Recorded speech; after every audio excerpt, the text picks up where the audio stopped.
Canada. A land of endless opportunities, extraordinary beauty, and prosperity. A place that is known for kindness, benevolence, and generosity.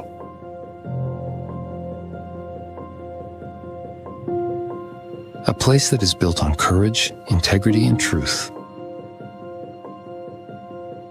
Or so it appears. Yet, something doesn't feel right.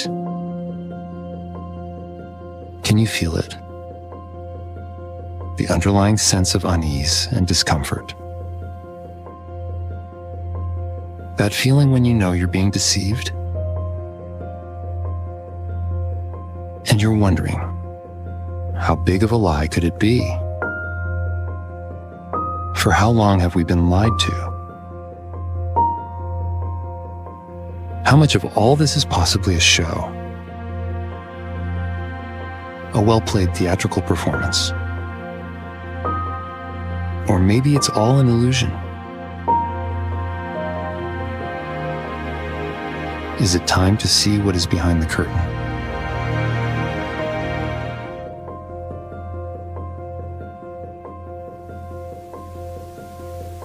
Is it time to resist the control system? To unplug from the matrix and switch it off?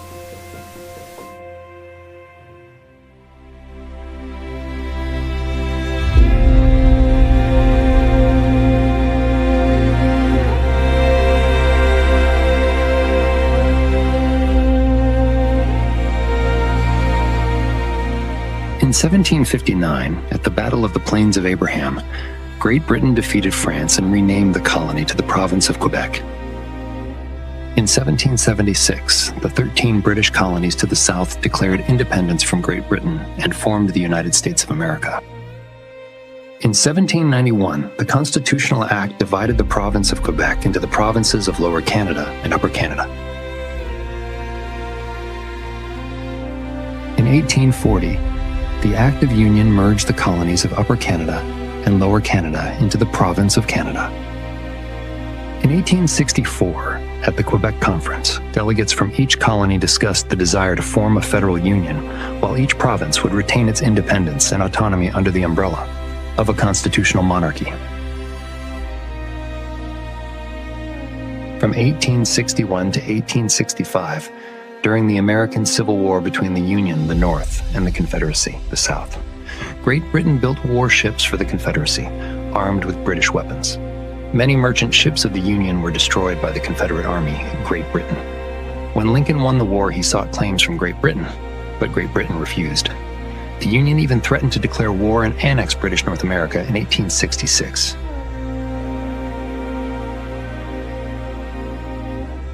In 1866, John A. Macdonald, chairman of the delegates from the colonies, participated in finalizing the Kingdom of Canada Bill at the London Conference to draft the BNA Act. Great Britain had a dilemma: risk a possible war with the United States of America, pay reparations for the sinking of the Union's ships, grant the colonies in Canada self-governance. Queen Victoria needed a clever solution.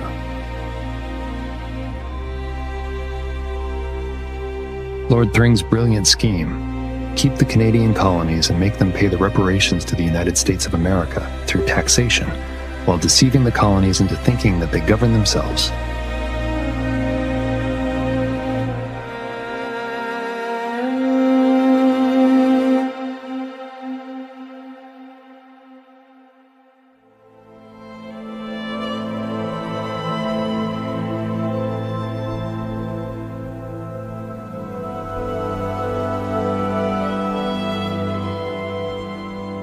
On March 29, 1867, the British North America Act received royal assent, meaning it was formally approved by the court in Chancery.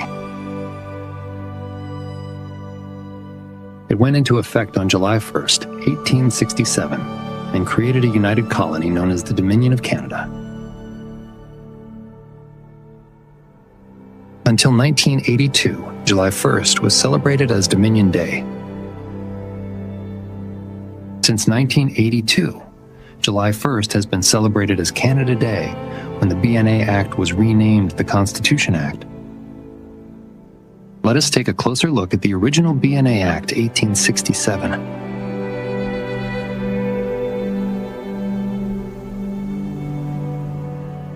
This is the intended preamble. And it states, by reason of the request of the colonies for federal government, it is expedient therefore that they have laws and regulations to guide them.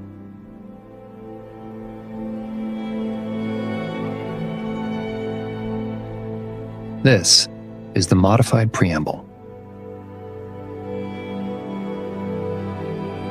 And it states,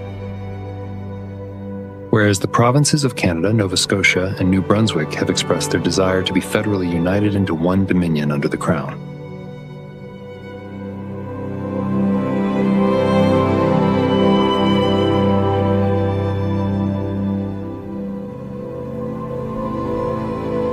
The 1889 Interpretation Act defined a British possession to be any part of a dominion, and it defined the term colony to be any part of a dominion.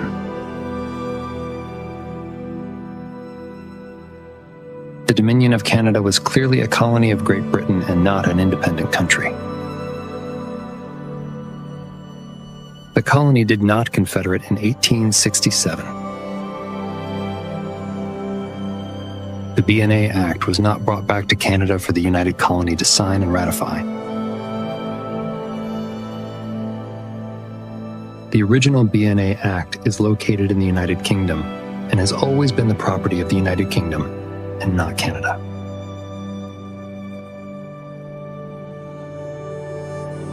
Section 2 of the BNA Act 1867 declares that the provisions of this act extend to the heirs and successors of the kings and queens of Great Britain.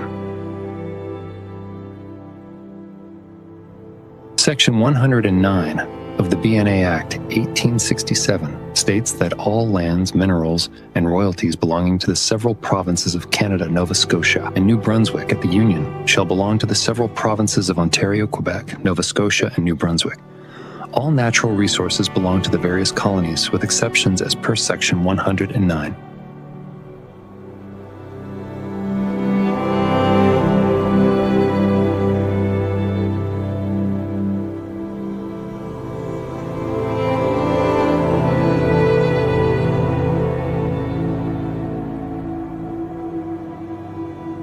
More land was to be added to the Dominion of Canada through use. If the Dominion could use the land, then they could claim the land. In 1868, through the Rupert's Land Act, use of land was purchased from the Hudson's Bay Company. In 1870, through the Manitoba Act. And in 1871, through the British Columbia Terms of Union.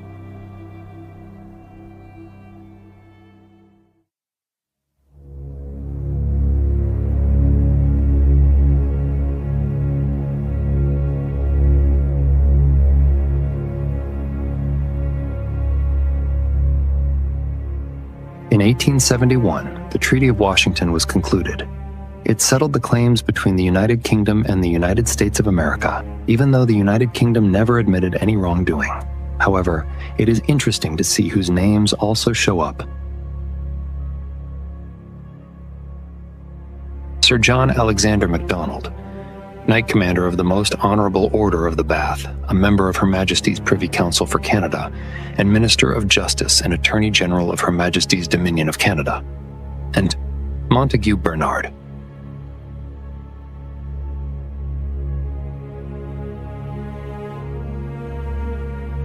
The Privy Council is a formal body of advisors to the monarch of the United Kingdom, in this case, Queen Victoria, meaning John A. Macdonald represented Great Britain. In 1867, Macdonald was appointed, and not voted in, as Prime Minister by the Governor-General at the time, Lord Monck. In 1854, Macdonald, a Freemason since 1844, became a member of the Order of the Masonic Knights Templar. Macdonald got engaged to the much younger Susan Agnes Bernard, cousin of Montague Bernard, who worked with British royalty, in London in December of 1866. They married in February of 1867, 1 month before the BNA Act was signed. John A. Macdonald was the one who helped Queen Victoria achieve her grand scheme of deceiving the colonists into thinking they were now self-governed and had confederated. He received generous titles, appointments in the British monarchy, and a much younger second wife in addition to his annual salary of $5,000 equivalent to $125,000 today, in return for a betrayal of the colonists. In the Treaty of Washington, 1871, John A. Macdonald agreed to give the San Juan Islands and Point Roberts to the United States of America, in addition to granting equal rights to the fisheries for 10 years because he was representing Great Britain and not the Dominion of Canada.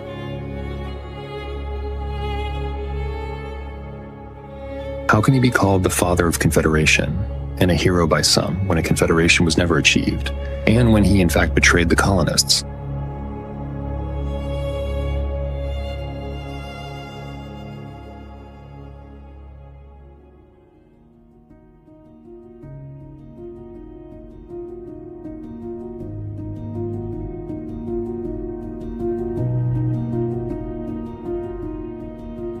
By means of the Letters Patent Revocation Act, 1878, the British monarchy instituted the office of Governor-General of the Dominion on a permanent basis. The most important part is found in Section 9 of the Act. The British monarchy declared full power and authority through letters patent, including their heirs and successors. Letters patent are an official declaration used to grant patent rights by the Crown and Chancery to officially grant titles and office to people, or make other declarations. With this Letters Patent Revocation Act, Section 2 of the BNA Act, 1867, was now redundant. Recall, the provisions of this act extend to the heirs and successors of the kings and queens of Great Britain.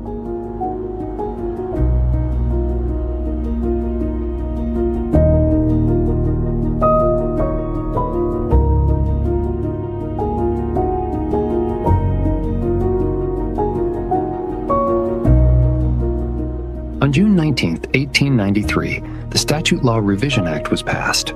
With it, Queen Victoria explicitly repealed Section 2 of the BNA Act, 1867.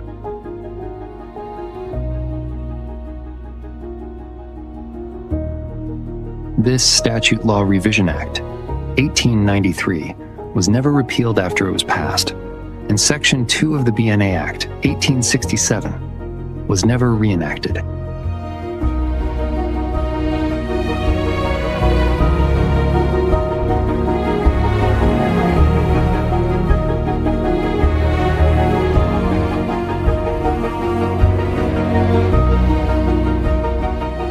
Queen Victoria died on January 22, 1901, from a brain hemorrhage while residing at Osborne House. Interestingly, during the same time as Guglielmo Marconi fired up a very powerful radio wave antenna just 12 miles away. With her death, the BNA Act died as well, due to the repeal of Section 2. Did this remove the British monarchy? No, because of the Letters Patent Revocation Act, 1878. Did this end the Dominion of Canada? No, because of the Letters Patent Revocation Act, 1878, and the Interpretation Act, 1889. Recall the definition of the term colony. The Dominion of Canada and the British monarchy carried on under Edward VII.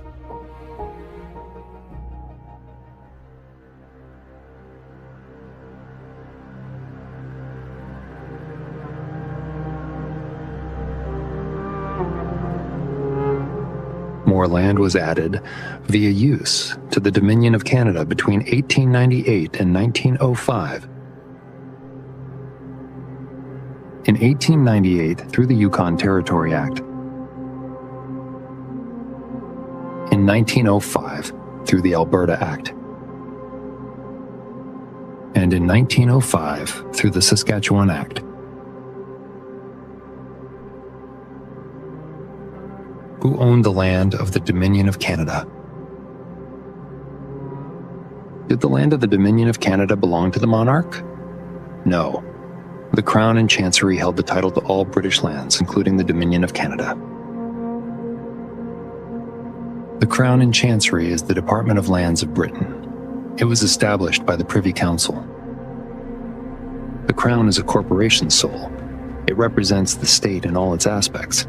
It can be used to refer to the office of the monarch or the monarchy as institutions.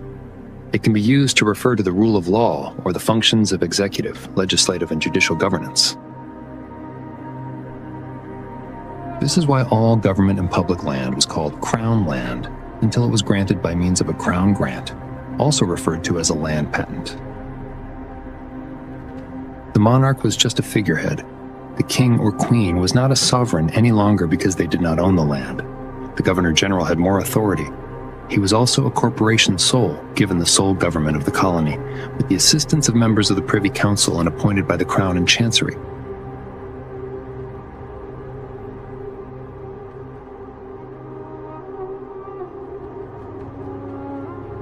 What is the difference between a monarch and a sovereign? Authority of government originates in the title to land. A king or queen is a sovereign when he or she has absolute authority over the land, and thus absolute power. A king or queen becomes a monarch when he or she does not have absolute authority over the land. The king or queen alone has no power. The title to all British lands was held by the Crown and Chancery and not by the king or queen. All government and public land was called Crown land. The Governor-General had sole authority to govern Canada as a corporation sole with the advice of the Privy Council. He was appointed by the commission created in 1878 and not by the King or the Queen or the House of Commons or the House of Lords.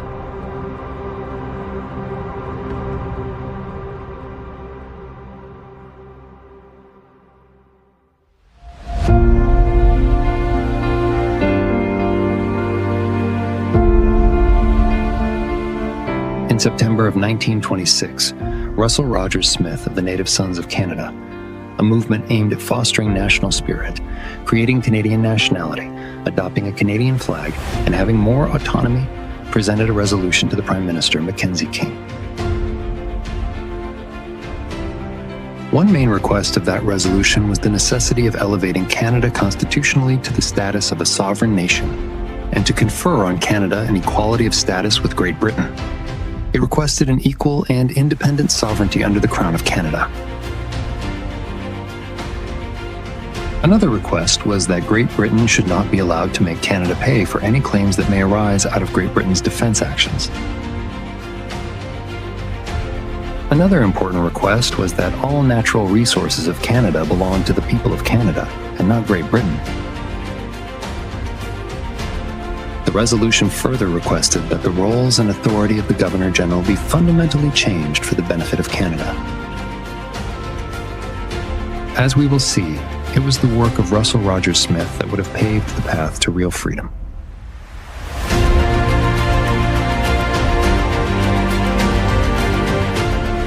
In October of 1926, at the Imperial Conference in London, led by Lord Arthur J. Balfour, Mackenzie King, and representatives of the other dominions of Great Britain met to discuss and determine the status between Great Britain and the dominions of Canada, South Africa, Australia, New Zealand, and the Irish Free State. The report concluded that the dominions are autonomous communities within the British Empire, equal in status, in no way subordinate one to another in any aspect of their domestic or external affairs, though united by a common allegiance to the Crown, and freely associated as members of the British Commonwealth of Nations.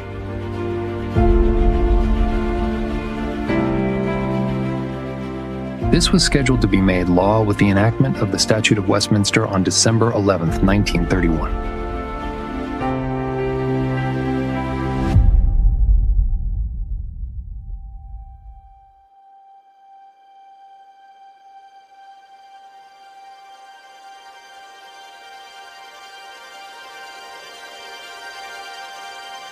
Prior to the enactment of the Statute of Westminster, the Government of Canada was composed of a Governor-General and a select committee of the Imperial Privy Council, one of which headed the Supreme Court of Canada. Any member of the Imperial Privy Council was a member of the Government of Canada. the House of Commons, the Senate of Canada, the Privy Council for Canada, which was appointed by the Governor-General, and the Lieutenant Governors of the provinces were to aid and advise the Governor-General in the government. The Governor-General was the sole government. Neither the Legislative Assembly nor the House of Commons were responsible to the Canadian people. They were responsible to the Governor-General only. Each Lieutenant Governor, appointed by the Governor-General, was also a corporation sole, acting as the representative of the Governor-General, and not as a representative of elected representatives or the people. As we will see, the Statute of Westminster is the most important document in the history of the landmass known as Canada.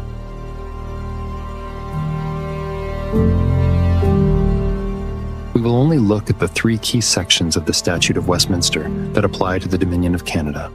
These are: Section 2 removed colonial law from the Dominion of Canada.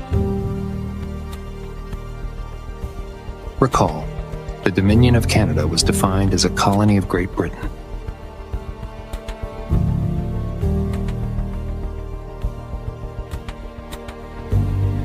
No law made by the Parliament of a Dominion is void just because it may not be in accordance with British law.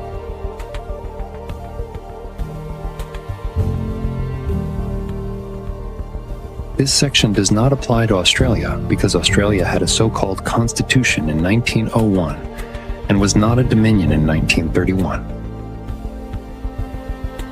Let's look at Section 11 before looking at Section 7. Section 11 of the Statute of Westminster severed the connection between the Dominion and a colony of Great Britain. What does this mean? The key word is notwithstanding. It means Section 11 overrides the Interpretation Act of 1889, which defined the term colony. The provinces were not joined as one colony of Great Britain any longer, and each province was also not a colony of Great Britain any longer. Who owned the land now? The people of each province naturally took ownership of the land. This also removed the Governor-General because the Crown and Chancery lost the allodial title to the land. There is no intermediate status between that of a colony and that of a sovereign state. No confederation happened because the provinces had never been sovereign states. Section 11 finally raised each province of Canada from the position of a colony to that of a sovereign state.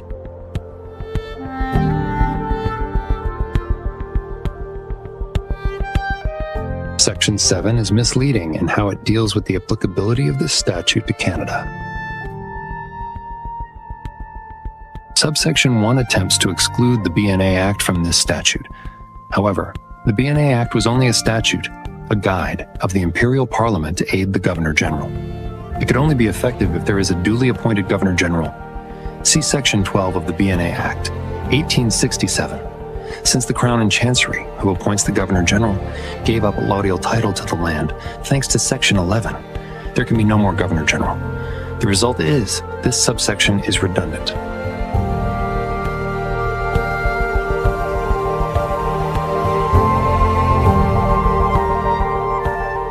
Subsection 2 clarifies that Section 2 of the statute removing colonial law also applies to any of the provinces. This makes each province a sovereign state, nation, or country, because confederation never happened. Only sovereign states can join into a confederation, and the provinces were not sovereign until the Statute of Westminster was passed.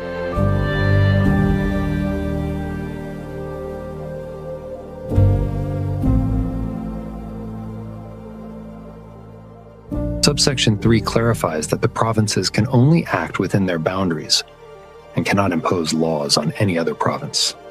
But what is the Parliament of Canada now? Is Canada defined?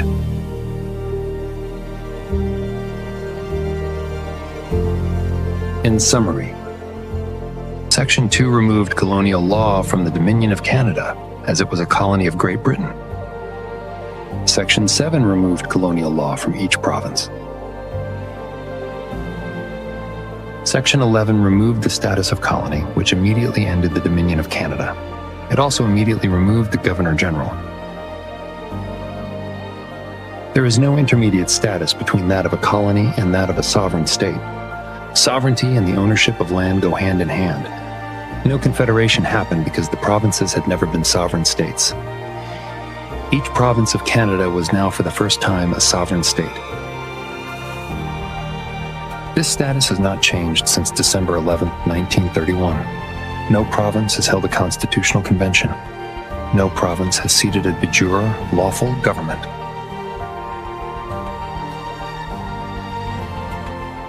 Extremely important. Every politician, every governor general, every prime minister, every law, every act, everything has been illegitimate since December 11th, 1931. Anything that was passed after this date is not applicable to the people of each province.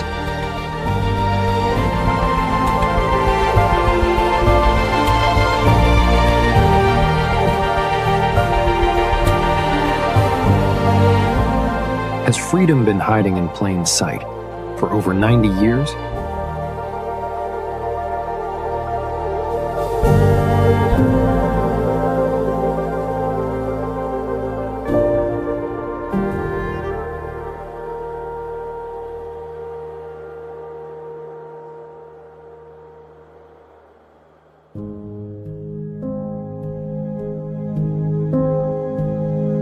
What happened after the Statute of Westminster was passed? Did the people in each province hold constitutional conventions and seat a de jure government? Sadly, no. Russell Rogers Smith said in the 1940s, "What does the future hold? Is Canada to become an armed camp, each at the other's throat? Or can we unite to create a federal union, mutually adopting a constitution?" It is very likely that many people did not comprehend at the time what the Statute of Westminster had actually achieved. The Great Depression also impacted many people who were desperately looking for help. In addition, it is likely that many of the politicians at the time did also not comprehend what the passing of the Statute of Westminster really meant. It seems that those who did know simply continued as if nothing had happened. After all, there was a lot to lose. Recall Section 109 of the BNA Act. In 1936, the Parliament of Canada attempted to revise the Statute of Westminster. They wanted to revise Section 7 of the statute to give the Parliament of Canada the power to enact a federal constitution and to continue the BNA Act until such constitution was in place. Did the Parliament have this power? Was the Parliament legitimate? Parliament also tried to amend the BNA Act. However, the BNA Act cannot be implemented without a Governor General. The Governor General used to be appointed by the Crown and Chancery, but the Crown and Chancery lost the title to the land. From the official website of the Governor General of Canada. Until 1931, Canada's Governor General was chosen by the Sovereign. This changed when the Canadian government began to make recommendations for the position. Who was the sovereign? How were governors general appointed? What changed in 1931? Who gave the Canadian government the authority to appoint the governor general? Did they simply assume this authority? Could they issue letters patent?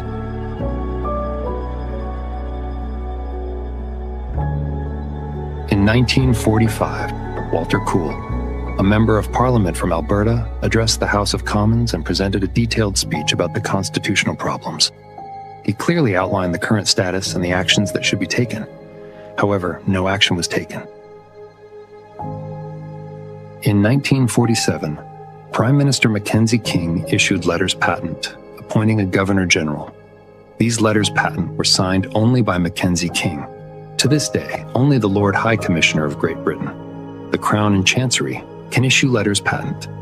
Nobody else has the power or authority to issue letters patent.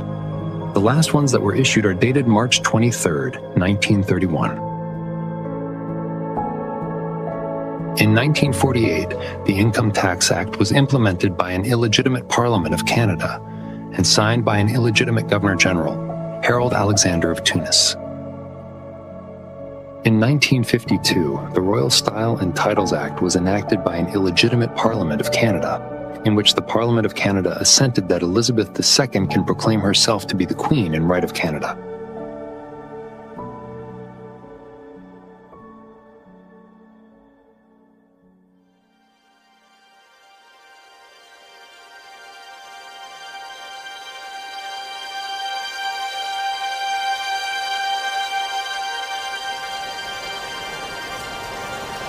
The moment the Queen puts her signature on this document, it becomes law. It will be witnessed later.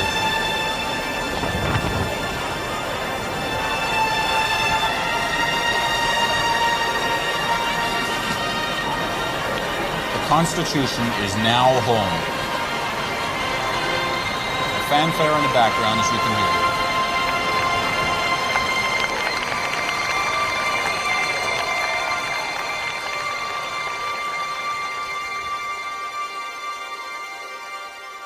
In 1976, Walter Kool, a member of parliament from Alberta, wrote a letter to René Lévesque, Premier-elect of Quebec, explaining that Quebec does not need to seek a formal separation because the province has been completely independent and sovereign since December 11th, 1931, just like every other province. How can you be divorced when you have never been married? In 1982, Pierre Elliott Trudeau initiated the grand deception that is called the Constitution Act of Canada, also known as the Charter of Rights and Freedoms. An illusion, as we will see, which many people strongly believe to be factual truth. Trudeau is said to have patriated, which means to transfer legislation to an autonomous country from its previous mother country, the defunct and meaningless BNA Act 1867 to Canada. Why did he only bring a photocopy? Why does the original BNA Act 1867 still reside in the parliamentary archives of Great Britain? Trudeau urged all provinces to ratify, which means to give formal consent to make something official, the document, so that Canadians could enjoy their new constitution as soon as possible. Did all the provinces sign? Was it ever ratified?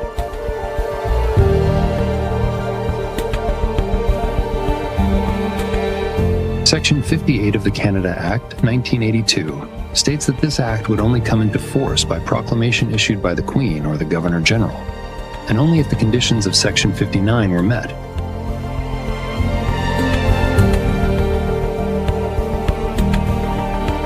Section 59 is equally important to comprehend. Subsection 1, paragraph 23, 1. A shall come into force in respect of Quebec on a day to be fixed by proclamation issued by the Queen or the Governor-General under the Great Seal of Canada. Subsection 2. A proclamation under subsection 1 shall be issued only where authorized by the Legislative Assembly or Government of Quebec. Subsection 3.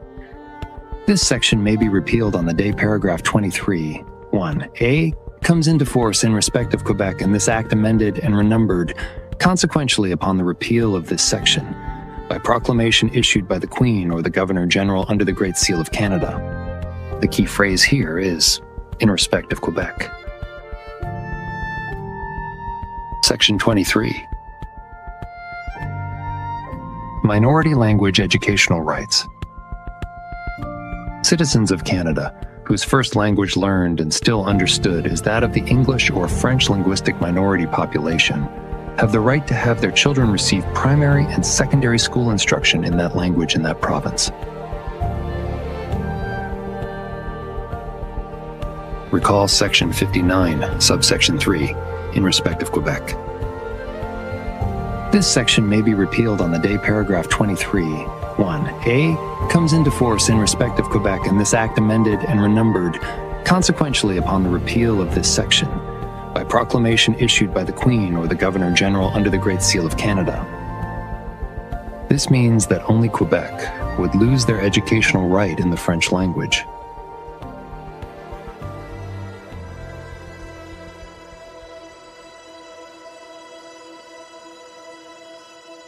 What were the steps to ratify and enact the Canada Act, 1982? 1.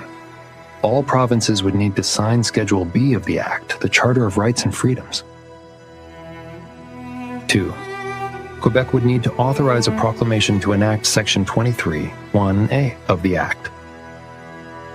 3. Section 23, 1A would be enacted through a proclamation. 4. Section 59, 3 would be enacted through a proclamation to repeal Section 59 and renumber the Act. 5. Section 58 would be enacted through a proclamation to pass the Act. A total of 3 proclamations were needed to pass the act. Which of these steps have been completed? None. But what about the proclamation from 1982? From the Royal Proclamation, 1982. Now know you that we, by and with the advice our Privy Council for Canada, do by this our proclamation declare that the Constitution Act 1982 shall, subject to Section 59 thereof, come into force. Recall, subject to Section 59 means 2 proclamations must be made before the final proclamation to pass the Act, Section 58, could be made. This Royal Proclamation, 1982, is only a proclamation stating that there will be a proclamation in the future. Nothing was passed. Nothing was enacted. There is no Constitution. There is no Charter of Rights and Freedoms. The Royal Proclamation 1983 had nothing to do with the passing of the Canada Act 1982. This act simply converted the status of Aboriginal people from sovereigns to persons. Even the 1987 Meech Lake Accord and the 1992 Charlottetown Accord failed to enact the Canada Act 1982, also known as the Constitution Act 1982. Reminder, everything since December 11th, 1931 has been illegitimate, null and void.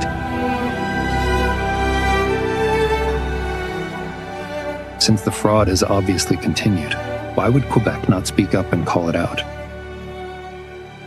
Maybe the over $12 billion in equalization payments that Quebec has received on average each year has played a role. Let's take a look at the Charter of Rights and Freedoms. Section 1. The Canadian Charter of Rights and Freedoms guarantees the rights and freedoms set out and it's subject only to such reasonable limits prescribed by law as can be demonstrably justified in a free and democratic society. This gives the government the option to ignore the Charter, and it is why the courts often side with the government. Section 7.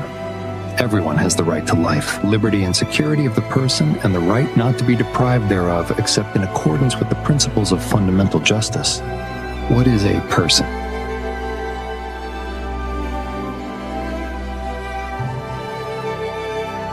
Section 32.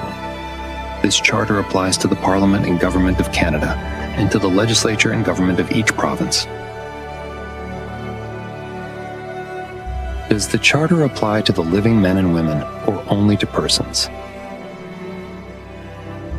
A charter is a reservation of a ship, or a written grant, by which a corporation is founded and its rights and privileges are defined. A ship needs to be chartered to land it and reflag it. A person is a legal fiction. A corporation is also a legal fiction, but not a person. The charter was meant to create a ship at sea, which was intended to bring maritime law onto the land. Through persons, the living men and women would be brought under maritime law jurisdiction. This is why all provinces needed to sign the charter. A charter differs from a constitution in this that the former is granted by a foreign government, while the latter is established by the people themselves.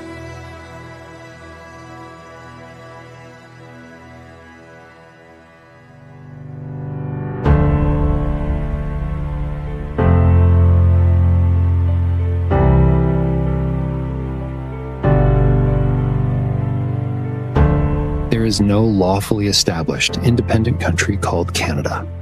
There is a geographical area that is comprised of sovereign nations, also known as provinces. How exactly is Canada defined in the Interpretations Act 1985? Canada includes the internal waters of Canada and the territorial sea of Canada. Canadian waters includes the territorial sea of Canada and the internal waters of Canada. Internal waters means the internal waters of Canada and includes the airspace above and the bed and subsoil below those waters. Territorial sea means the territorial sea of Canada and includes the airspace above and the seabed and subsoil below that sea. The land is not included anywhere. Why?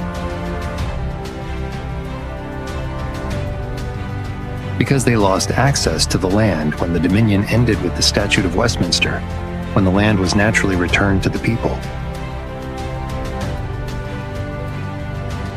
Through the person, the all-caps name on all forms, IDs, licenses, passports, birth certificates, etc., you have submitted yourself to operate within maritime law.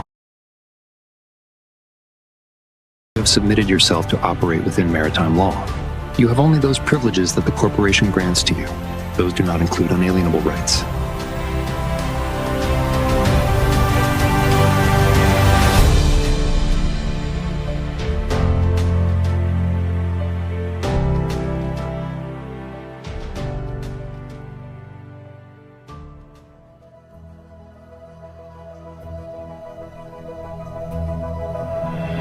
What is the solution? How do we get out of this? Do we want to get out of this? Educate yourself. Learn these facts. Break the patterns and the indoctrination, like celebrating Canada Day and waving the Canadian flag. Educate your children because they are the ones building the future. Using the Socratic method to break through the brainwashing, asking simple questions instead of presenting facts, educate your family, friends, and neighbors. Offer help, kindness, and patience to those that have awoken from the deep sleep and are desperately looking for answers and support.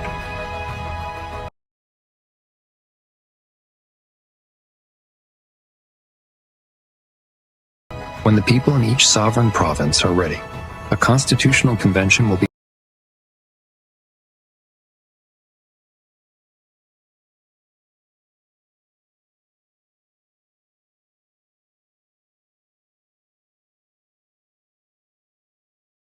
to elect delegates and agree on a provincial constitution, accepted by a majority of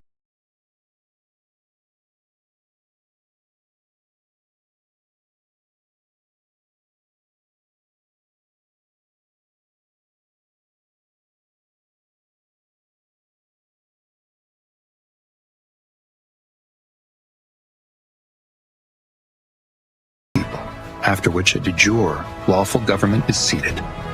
This will all need to be done without corporate interference of any kind, for example, bar-carded attorneys. Only after each province has been properly established with a constitution and a de jure government, all provinces can then, if they desire to do so, hold a convention to discuss a federation of the provinces.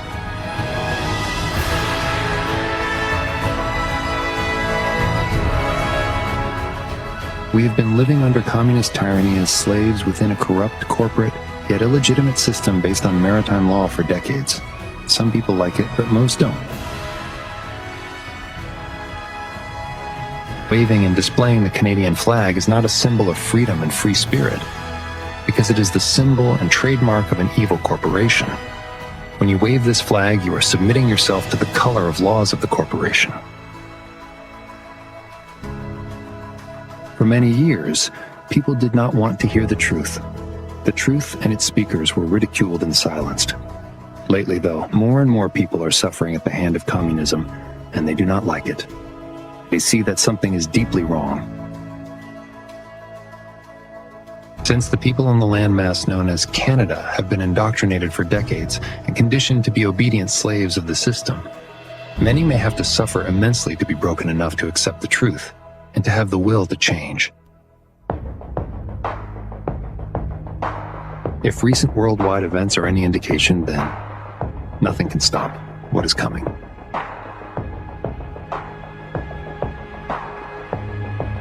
You never change things by fighting the existing reality. To change something, build a new model that makes the existing model obsolete.